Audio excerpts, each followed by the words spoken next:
African Transformation Movement is calling for the former Eskom CEO, André de Ruyter, to be summoned to appear before Parliament. This follows de Ruyter's explosive television interview in which he alleged that the ANC was involved in corruption at the parastatal. He also said that there was a criminal syndicate in Mpumalanga that was improperly benefiting money in the region of about R1 billion monthly from Eskom. Now, the ATM has written to the Speaker of the National Assembly, asking her to summon de Ruyter. Let's speak to the President of the ATM now, Vuyo Zungula. Mr. Zungula, thank you for making time for us. Can Parliament summon a former CEO of this entity or any other entity who's left, in this case, with immediate effect? How would that work? Parliament, Clement, can summon anyone for any work that it wants to do. You'll recall that currently there's a Section 194 committee that is proceeding in Parliament, and Parliament, that committee has summoned people who are no longer in the employ of the Office of the Public Protector. So there's nothing stopping Parliament from summoning Mr. André de Ruyter, because it is important that whatever that he has raised in that interview is tested, and there's something that comes out of it. One of the biggest problems we face in our country is that corruption is made a matter of perception. People go to the media, they allege that certain people are corrupt, and it ends there. The formal processes of dealing with corrupt practices and corrupt actions is not thoroughly followed upon. That is why, as the ATM, we believe that when André de Ruyter goes to Parliament and he deposits whatever that he's deposited in that interview, and Parliament, via the respective committee, can take the necessary action in order to deal with the matter. Yeah. What do you want André de Ruyter to specifically address and brief Parliament on? He made a number of allegations. What kind of evidence do you want him to bring forth? And what action can Parliament take if he refuses to come or refuses to disclose the details you want from him?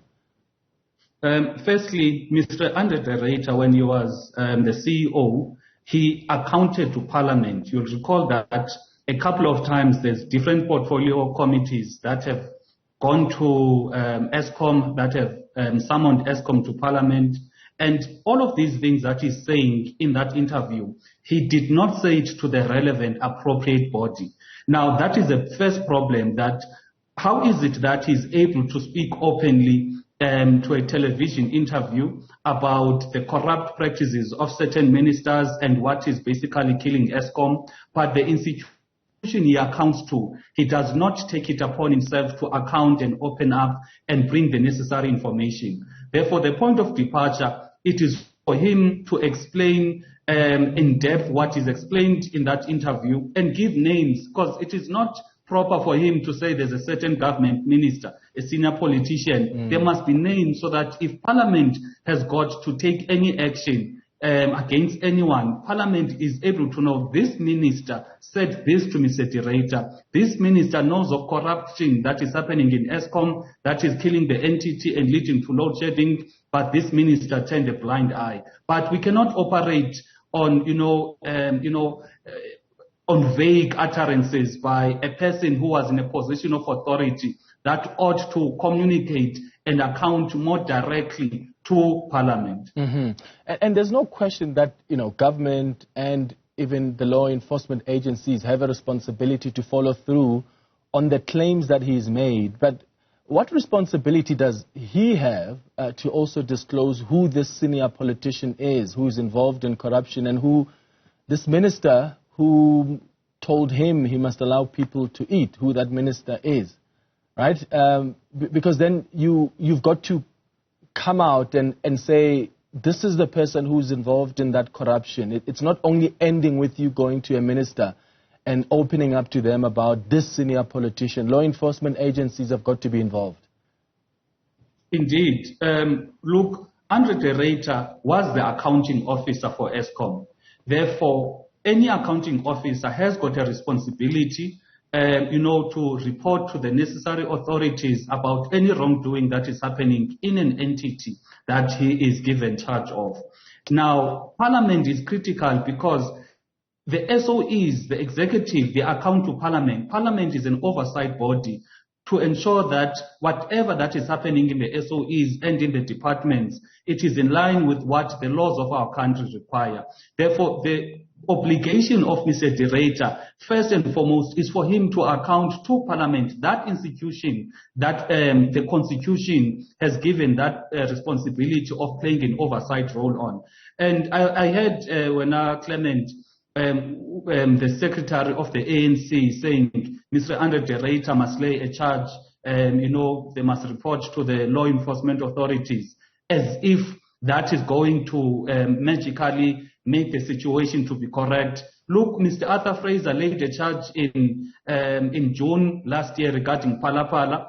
Over 7 months, there's nothing that has been done, simply because the very same ANC people that are presiding over those utilities have a significant influence also in these institutions that should be doing those investigations. That is why there's delays even in Phala investigation, even to an extent whereby if you ask the Hawks or the NPA whether they're investigating the president, they are not going to say directly they're investigating the president. However, when it comes to Parliament, there's opposition parties there that have been vocal and critical in terms of holding the executive accountable.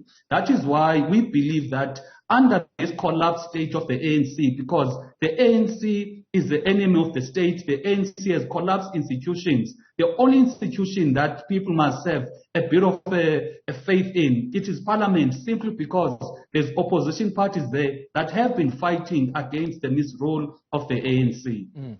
Are you at all concerned about this immediate departure from Eskom by André de Ruyter? Do you think it's part of a cover-up by the board? Because that's a suggestion that's been made by some.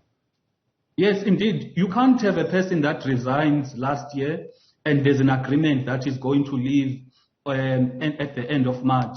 This person has an interview, he somewhat spills the beans or talks about the corruption that is there, because it could be, if he as a CEO knew about this corruption and reported to the minister, there's a great possibility that even some of the board members are aware about the corruption that is happening and the governance that we see in Eskom, but they are turning a blind eye. So for him to suddenly depart from the Eskom utility, hardly a few days after that explosive interview, it is a cause for concern. That is why it's critical that there must be a proper platform, which is a portfolio committee in Parliament, whereby all of those things can be tested, because the current board is also accountable to Parliament. Therefore, if André de Ruyter, in his conversation with the portfolio committee, implicates some of the board members, will know as a committee that there's something that we can do to hold these existing members, board members accountable. But if the board was trying to silence him by getting him to leave now, it's not like anything stops André de Ruyter from speaking, unless there's some non-disclosure agreement we don't know about. Yeah, it could be. It could be that there's a non-disclosure part. The fact that, he's made to resign or he's made to leave immediately after that interview, that should give it away to almost anyone that you've got a board, you've got some ministers that are trying so hard to protect these corrupt elements in Eskom. And these board members, I would argue that they do not have the best interests of the utility at heart, because how would you protect the corrupt elements that are leading to the death of Eskom? The death of Eskom is leading to the devastation in terms of lives of South Africans, because load shedding is a result of those corrupt elements. Now, with load shedding, people are losing their jobs, they're losing their livelihoods. Basically, load shedding is leading to this depressed state that our country is in. Therefore, if the board was acting in the best interest of the utility, acting in the best interest of the country, they would not have, appeared to silence Mr. de Ruyter. Rather, they would openly question him to say, as a CEO, this is what we said in the media. Now take us into confidence as to who are these people. Because the board, what we are not hearing from the board is that the board has heard these utterances from Mr. de Ruyter. This is the action plan to make sure that whatever that has been ventilated in that interview gets to be tested, and there's a necessary steps that are taken to correct those issues. Yeah. Just lastly, as the ATM, how do you assess his tenure at Eskom, André de Ruyter. I mean, he's raised, important issues, made allegations of corruption, which have got to be investigated. And I know as opposition parties, you're putting pressure not just on de Ruyter to disclose more on the claims that he's made, but you're pushing for some accountability and law enforcement agencies to investigate those claims. But we mustn't be sidestepped or be deviated from also looking at and assessing properly his tenure as Eskom CEO. As the ATM, how do you assess that? Clement, the discussion surrounding the departure of Mr. de Ruyter, it is not, a performance assessment for him because, he'd already resigned. The focus should be on those corrupt elements that is, is unearthed, particularly the existing or the current practicing government ministers who are turning a blind eye or also encouraging the corruption in Eskom. Because what must not run away from, what must try to avoid is a case whereby instead of dealing with the root causes of the failures of Eskom, which is the corruption, people are going to say, but this de Ruyter has failed. We know he's failed. Even himself, he's confirmed that he's failed. He's not, he's not fighting. So there's nothing that we need to, assess in terms of his performance. He has failed. He's also agreed that he has failed. But what's important for us, it is to deal with the systematic issues of corruption in Eskom that will make even the next CEO not to be able to be effective and able to actually turn around the utility, because the underlying corrupt practices are still there, because we are not giving a proper platform for people who are exposing these corrupt practices to be given a time and a space, to ventilate all of those corrupt practices and name the names, point fingers, and make sure that decisive action is taken against all of the culprits. All right. ATM President Vuyo Zungula, thank you so much for making time for us this afternoon.